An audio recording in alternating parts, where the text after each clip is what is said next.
Bismillahirrahmanirrahim. Wal maqalatu ar-rabi'atu wal ishrun. Maqalah yang ke-24 kitab Nasaihul Ibad di bab yang serba dua atau bab 2.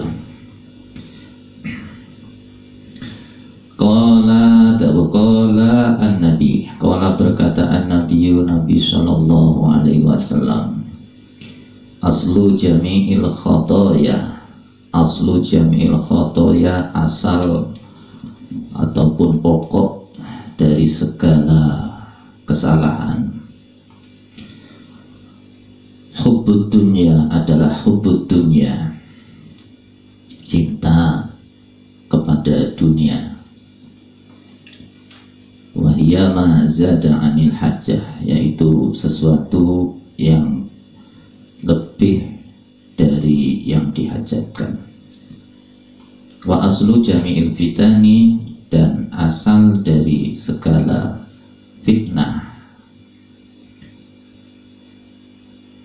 adalah man'ul usri, menahan atau mencegah 1/10 wa zakati, dan zakat. Wa hadza min atfil am, ini termasuk atof am ala khas kepada khas. Di anal usri, karena yang 1/10 itu khasun, khusus bisuru'i, terhadap zakat tanaman, wa thimar, dan buah-buahan, wa zakatu, dan zakat syamilatun, itu mengandung lizalika, kepada hal tersebut. Wali zakatin naqdi, dan zakat wal an'am, serta zakat ternak. Wali zakatil badan, dan zakat badan, dalam hal ini zakat fitrah. Ini maqalah yang ke-24 dari Nabi sallallahu alaihi wasallam, bahwa beliau bersabda, asal atau punca dari segala kesalahan, punca dari segala keluputan atau kesalahan adalah hubbud dunya, yaitu mencari atau cinta terhadap dunia. Cinta dia terhadap dunia di sini yang dimaksud adalah ma zada anil hajat, sesuatu yang lebih ataupun yang tidak dalam hajat yang daruri. Hajat yang daruri, mencari yang lebih-lebih, itu menjadi sebuah punca dari segala kesalahan. Sehingga untuk yang lebih-lebih ini sampai melanggar, menabrak garis-garis yang ditentukan oleh agama. Contohnya ketika kita namanya makan itu sebenarnya yang kita butuhkan itu anggaplah satu piring. Namun karena kita ingin lebih, kita butuh persiapan, sehingga harus bla bla bla bla, harus menumpuk untuk persiapan hari ini, hari besok, dan seterusnya. Sehingga kita harus menabung ataupun mempersiapkan gudang atau mempersiapkan sekian rupiah untuk persiapan 1 bulan. Yang secara esensi yang kita butuhkan makannya adalah yang hari ini. Sama juga dalam hal pakaian juga demikian. Yang kita butuhkan sebenarnya cuma satu pasang. Satu pasang itu yang kira-kira pantas, dengan arti kata ya menutup aurat, ataupun pas untuk saatnya. Ibarat untuk kerja ya satu pasang, untuk pergi ke kondangannya satu pasang, untuk ngaji atau jamaah satu pasang, dan sebagainya. Namun kita semuanya itu rata-rata tidak ada yang cuma punya satu pasang. Pakaian yang kita pakai sebenarnya cuma satu, namun satu lemari yang kita persiapkan, ini terintervensi juga dengan pakaian seragam, mana pakaian kantor, kemudian mana pakaian untuk ke masjid, mana pakaian hari raya, kemudian keluar tren baru, pakaian baru juga, tren baru, model baru keluar, kita siapkan juga. Yang seperti ini yang menyebabkan akhirnya kita terdikte dengan sekelilingnya kita, terdikte dengan keadaan yang itu sebenarnya di luar dari kebutuhan doruri dari sebuah pakaian. Yang kita butuhkan cuma satu, tapi yang kita persiapkan satu lemari. Yang kita pakai sebenarnya cuma satu pasang, namun kita harus mempersiapkan sekian pasang yang lain. Untuk tahun baru sendiri, untuk hari Senin sendiri, untuk hari Kamis sendiri, untuk hari Jumat sendiri, nanti untuk undangan sendiri, undangan nanti untuk tuan rumah sendiri, seragamnya sendiri, dan seperti itu. Nah, hal-hal yang seperti itu menyebabkan kita terdikte dengan lingkungannya, sehingga dalam diri kita itu esensi dari sebuah pakaian yang kita butuhkan cuma satu sebenarnya itu, sehingga kita harus mempersiapkan yang lain. Nah, ketika kita terdikte oleh keadaan ataupun hal-hal yang ada di dunia ini, sehingga pikiran kita itu mengacu kepada hal-hal tersebut yang itu sebenarnya tidak urgen sekali. Tidak urgen maksudnya ketika kita tidak pun ada hal-hal yang di luar dari kebutuhan itu, adalah kebutuhan sekundernya atau kebutuhan laksnya atau kebutuhan yang lain yang di luar dari kebutuhan primer. Sebenarnya hal itu tidak mempengaruhi terhadap kita harus hidup, tidak mempengaruhi terhadap hidup kita, karena yang kita pakai itu cuma satu. Ketika kita tidak punya yang lain, ya kita tetap hidup sebenarnya, dan kita tidak terdikte dengan hal-hal yang itu sebenarnya tidaklah penting sekali, karena itu cuma sekedar kebutuhan sekunder, kebutuhan pendukung. Nah, apalagi ketika kita menentukan dengan kebutuhan yang laks, itu akan lebih menyulitkan kita, menyulitkan kehidupan, menyulitkan track dalam kita menakapi kehidupan ini. Kebutuhan laks, umpamanya ketika beli baju, kalau tidak merek ini tidak beli. Ketika kita mau makan, kalau tidak di restoran ini tidak makan. Ketika kita mau minum, kalau bukan minuman judulnya ini tidak minum. Hal itu juga akan mendikte hal-hal kita, hal-hal hidup kita, sehingga kita terdikte dengan konsep yang kita buat sendiri. Harus A, harus B, harus C, harus D. Yang itu juga ketika tidak ada A, B, C, D tersebut, kita masih bisa hidup. Nah, ketika terlalu terdikte oleh itu, maka pikiran kita, niat kita itu akan terfokus kepada hal-hal tersebut. Keluar mobil baru, kita sudah terpikir ke sana. Keluar HP baru, kita sudah terpikir ke sana. Ketika keluar ada menemukan iklan baju baru, kita sudah terpikir ke sana. Akhirnya itu kita akan terhinggapi dengan penyakit hubud dunia. Apa yang terjadi di dunia ini mendikte kita, dan kita akan dihinggapi rasa tamak. Rasa tamak artinya ingin memiliki keseluruhan atau apapun yang ada dalam dunia ini, entah itu dari sisi pakaian, dari sisi rumah, atau dari sisi gaya, atau dari sisi tren dan sebagainya. Kita terdikte kepada hal itu. Lah hal itulah nanti menyebabkan kita terhinggapi hubud dunia, cinta kepada dunia. Yang karena cinta dunia itu yang dinamakan dunia pada makalah sebelumnya itu kan cuma dua, yaitu sesuatu yang mengarah kepada senang-senang. Artinya senang-senang itu berarti tidak urgen.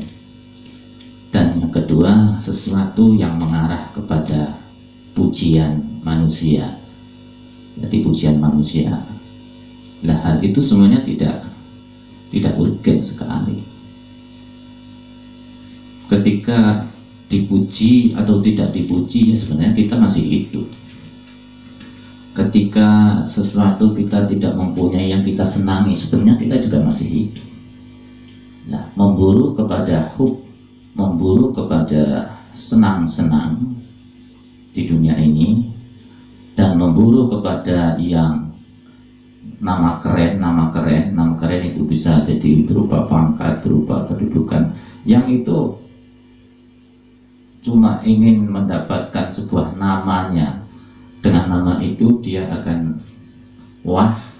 dia akan dipandang terhormat. Dengan nama itu dia akan dipandang mulia dari sisi manusia. Nah, jadi dunia itu adalah isinya senang dan menang, senang dan menang. Senang itu arahnya pada keinginan kita terpenuhi semuanya sehingga senang. Kemudian menang yaitu nama ataupun jabatan ataupun pencitraan yang kita dapatkan, dan itu enggak esensi sekali, tidaklah merupakan sesuatu yang urgen. Namun Tuhan Allah menciptakan kita di dunia dan diberi fasilitas itu. Kita diberi fasilitas dunia ini, yang isinya dalam dunia ini yaitu senang dan nama. Kita diberi nama baik, berarti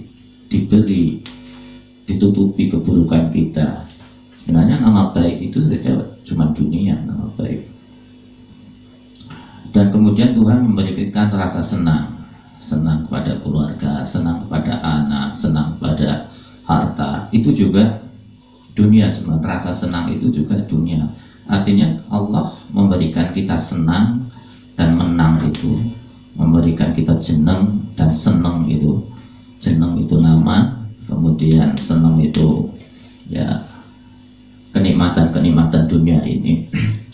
Itu bukanlah berarti ketika kita tidak mencintai itu, kita meninggal itu terus kita tidak mengurusi hal tersebut.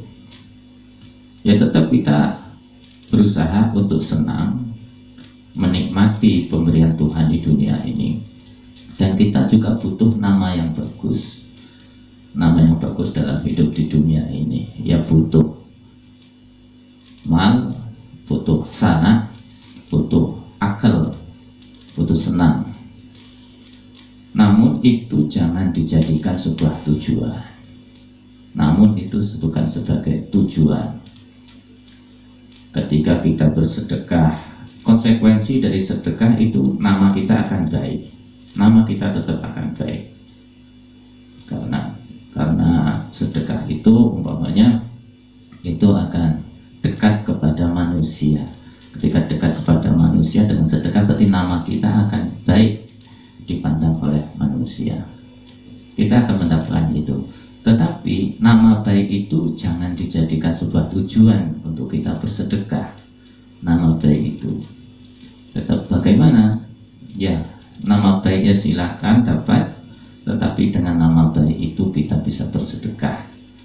Dan dengan sedekah itu bukan tujuan untuk mencari nama baik atau mencari pujian manusia. Ini saya bersedekah, ini memang perintah Allah, ya sedekah. Adapun nanti dapat konsekuensi nama baik, disebut dermawan, disebut orang yang peduli dan sebagainya, itu memang sudah konsekuensi dari sedekah itu sendiri. Namun disebut untuk mendapatkan sebutan orang baik, untuk mendapat sebutan orang dermawan, itu jangan menjadikan sebuah tujuan, karena itu dunia. Sebutan baik, sebutan soleh, sebutan cuma sekedar sebutan. Soleh itu perlu, dan memang kita harus soleh, tetapi jangan cuma ingin disebut soleh. Soleh itu memang baik, tapi kalau dijadikan cuma kepingin disebut soleh itu tidak baik. Alim itu baik, tapi supaya disebut alim itu tak baik. Supaya untuk mendapatkan biar disebut alim itu tak baik. Kemudian dermawan itu bagus, tapi supaya dibilang orang dermawan itu tak bagus. Nah, karena itu adalah dunia. Artinya ketika kita mencintai sesuatu karena untuk senang-senang, mencintai sesuatu untuk nama saja, itu adalah hubud dunia. Sehingga ketika ingin mendapatkan nama dan mendapatkan kesenangan-kesenangan dunia itu dalam hadis ini, dalam makalah ini, itulah punca dari segala kesalahan. Orang untuk mendapatkan nama supaya dibilang alim, supaya ya nanti dia ketika mendapatkan nama kebalikannya akan merasa stres, sehingga dia habis-habisan membela namanya. Padahal yang nama yang dia bela itu sebenarnya ya dunia saja, nggak begitu urgen. Nah, aslu jamil khotoya hubbud dunya. Punca dari segala kesalahan adalah karena cinta dunia. Wa aslu jamil fitan man'ul usri wa zakah. Sementara asal dari segala fitnah adalah mencegah 1/10 dan zakat, artinya tidak mengeluarkan zakat. Tidak mengeluarkan zakat, karena zakat ada yang 1/10 atau 10%, ada zakat mal, ada zakat tijarah 2,5%, ada zakat fitrah untuk membersihkan badan dan seterusnya. Ketika tidak mengeluarkan zakat atau mencegah dari zakat dikeluarkan, tidak sampai kepada sasarannya atau tidak mengeluarkan zakat, maka yang terjadi adalah yang kaya semakin tidak berkah. Tidak berkah artinya kekayaannya itu bercampur dengan hak-hak yang harus dikeluarkan. Sementara yang miskin itu karena merasa punya hak pada yang kaya sehingga akan berontak. Ketika zakat bisa dikeluarkan, nanti harta yang kaya bisa si miskin merasakannya dengan zakat itu. Harta dari yang kaya, si miskin bisa merasakannya. Kemudian yang kedua, harta dari yang kaya ini akan menjadi harta yang berkah. Harta yang berkah, harta yang selalu mengajak kepada kebaikan. Dan di sana pernah masyhur diceritakan pada zaman Nabi Musa itu ada seseorang yang kerjanya itu suka nganak-nganakan uang, anggaplah uang, menganak-nganakan harta ya, menggunakan riba, minjam 100, kembalinya harus 150. Setelah itu ketika mau meninggal, di sana diceritakan itu ketika mau meninggal akhirnya pesan sama anaknya, anakku itu ada 2 kotak, itu ada 2 kotak duit. Yang satu itu duit yang haram karena hasil dari riba, dan yang satu ini duit yang halal. Ini saya pisahkan, kedua kotak ini, yang haram saya pisahkan, yang halal saya pisahkan. Wahai anak, nanti kalau saya meninggal, tolong gunakan dari duit yang halal saja, duit yang haram itu jangan digunakan. Ringkas cerita, orang tua tadi meninggal. Kemudian setelah selesai pemakaman, si anak menemui 2 kotak. 2 kotak itu 2 kotak uang tadi. Namun karena kotaknya sama, si anak ini bingung. Bingungnya bagaimana? Kotak mana yang uang halal dan kotak mana yang uang haram? Kemudian si anak ini menemukan sebuah orang tua atau orang yang soleh di sana. Ini Pak, bagaimana saya punya 2 kotak ini, yang satu kata bapak saya itu uang halal, yang satu uang haram. Namun ini kotaknya sama dan saya tidak bisa membedakan. Karena pesan orang tua tadi, saya harus menggunakan yang halal, yang haram dibuang saja. Nah, jadi si orang soleh tadi memberikan cara untuk membedakan mana kotak halal, mana kotak haram. Akhirnya berkata kepada anak tersebut, "Wahai nak, Anda ambil uang dari kotak yang halal dari kedua kotak itu, baik dari yang kotak yang halal, uang halal, ataupun kotak dari uang yang haram." Setelah itu diambillah, anggaplah diambil 10.000 ataupun 100.000. Saat 100.000 dari kotak yang satu, yang 100.000 dari kotak yang satu. Kotaknya ini sama. Ini kan ingin membedakan mana yang uang halal, mana yang haram. Kemudian nanti setelah diambil, pesan si orang soleh tadi, tolong pergi sedekahkan, berikan kepada orang lain, Nah, ringkas cerita, akhirnya anak melakukan apa yang diperintahkan orang soleh tadi. Diambilnya uang 100.000 dari kedua kotak itu. Yang satu 100.000 dia berikan, sedekahkan kepada seseorang. Kemudian setelah sedekah pada seseorang, ketemu seorang, "Wahai, anggaplah perempuan, wahai ibu, saya sedekah ini untuk apa? Ya buat ibu." Kemudian diikutilah ibu yang mendapatkan uang 100.000 diberi. Nah, ibu itu membelanjakan uang yang 100.000 untuk belanja, anggaplah belanja rumah, belanja dapur. Kemudian diberikan, disedekahkan sisanya kepada orang yang lain, anak yatim umpamanya. Kemudian membeli kitab suci Al-Quran umpamanya. Akhirnya 100 itu habis. Itu 100.000 yang satu. Anggap dari yang kotak A tadi, yang kotak A. Kemudian yang dari kotak B, tadi 100.000 diberikan juga anggaplah kepada bapak-bapak. Kemudian setelah memberikan kepada bapak-bapak itu, sang anak mengikuti bapak ini kemana.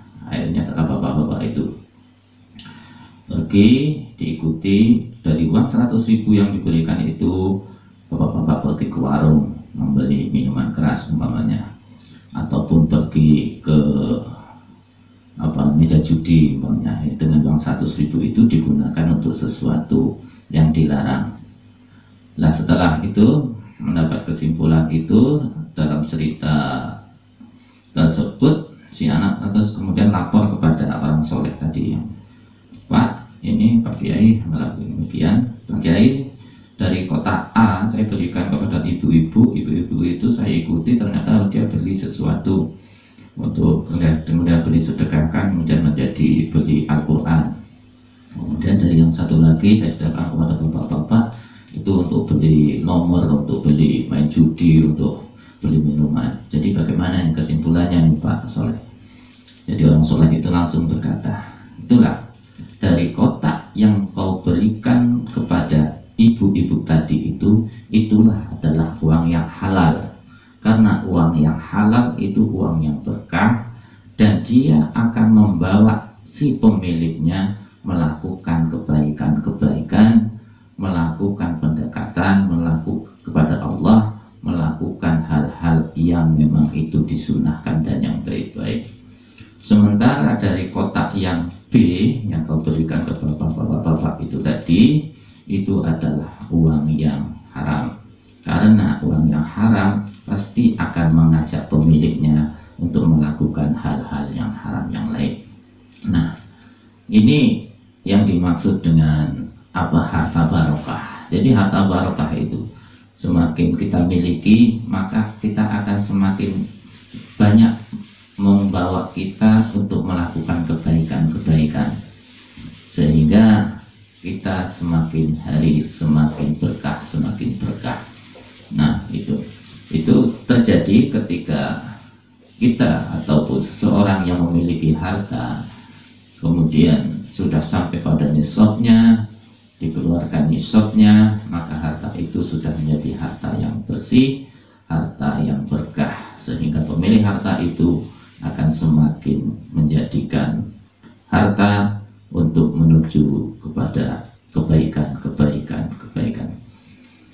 Nah, ketika zakat itu ditahan atau tidak dikeluarkan, maka harta itu akan menjadi harta yang tidak berkah, yang akan membawa pemiliknya kepada sesuatu yang dilarang oleh Allah atau keburukan-keburukan. Maka sangat wajar sekali ketika makalah ini mengatakan aslu jami'il fitan man'ul usri wa zakah. Punca dari segala fitnah adalah mencegah ataupun menahan zakat, baik zakat yang dari tanaman dan zakat-zakat dari yang lain, baik berupa zakat mal maupun zakat badan, yaitu zakat fitrah. Nah, itu. Bismillahirrahmanirrahim. Sesuatu yang bersih itu tadi akan mengarahkan kita kepada sesuatu kebaikan, karena air akan menyatu dengan air, kemudian minyak akan menyatu dengan minyak.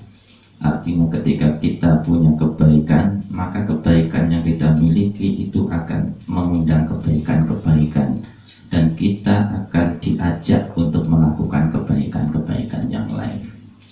Sementara ketika kita melakukan atau mempunyai keburukan, maka modal keburukan yang kita lakukan itu akan mengajak kita kepada keburukan-keburukan yang lain. Maka dari makalah ini dapat disimpulkan bahwa yang pertama,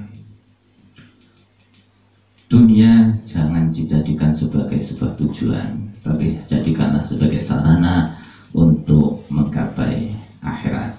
Kemudian yang kedua adalah keberkahan dari yang kita miliki itu sangat diperlukan, karena kebaikan akan mengajak kebaikan, sementara keburukan juga akan mengajak keburukan.